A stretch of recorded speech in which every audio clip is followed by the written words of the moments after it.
नमस्कार, रामराम महाराष्ट्र न्यूज मध्ये आपले स्वागत आहे। गायरान व वन विभागाच्या जमिनीवरील अतिक्रमण हटवण्यासाठी कडेस्थान ग्रामस्थांचे आमरण उपोषण। पाहुयात आमचे प्रतिनिधी गणेश देवेकर यांचा सविस्तर रिपोर्ट।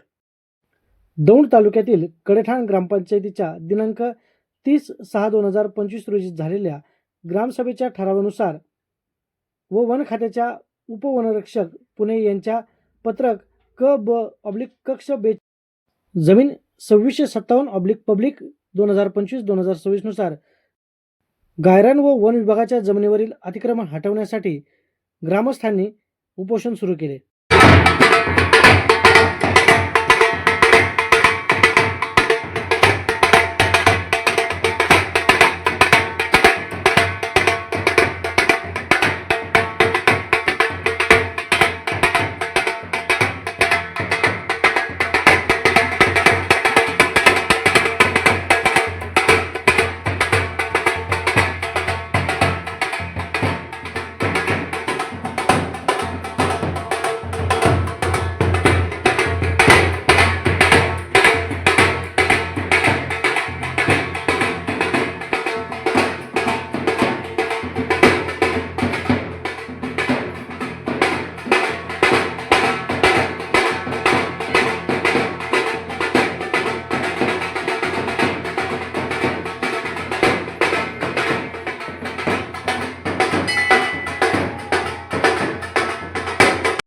दौंड जिल्हा पुणे ग्रामपंचायतची 30/2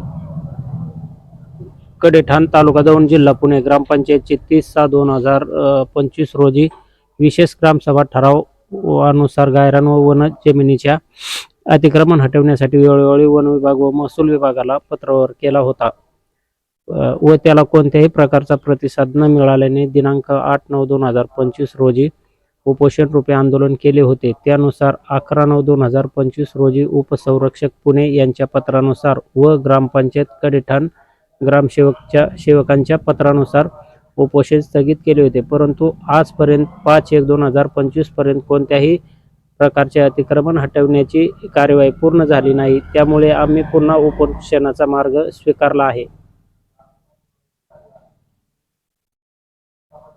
ज्यावेळेस आम्हाला निर्णय मिळेल त्यावेळेसच आम्ही उपोषण सोडू, नाही आमरण उपोषण करण्याला आम्ही थांबूयात। आमच्या सर्व कडेठाण ग्रामस्थांच्या वतीने व सर्व महिलांच्या वतीने आमचा या दोघांना पाठिंबा आहे, कारण हे हक्कासाठी न्यायासाठी झटतात, यात काही कुणाचाही वादविवाद नाही।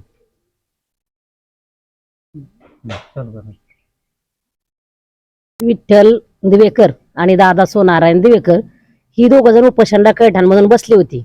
आमच्या गावचा अतिक्रमण हटवावा असा त्यांचा आग्रह होता, परंतु त्यांनी 2-4 दिवस उपोषण करू नये, कोणी त्यांची दक्षता घेतली नाही। त्यांना तारीख ढकलीत गेली, पण त्या तारखेनुसार आज 2 महिने झालं तरी सुद्धा वन अधिकाऱ्यांनी त्यांची काही दखल घेतली नाही, म्हणून ते आज पुन्हा उपोषणाला बसले आहेत।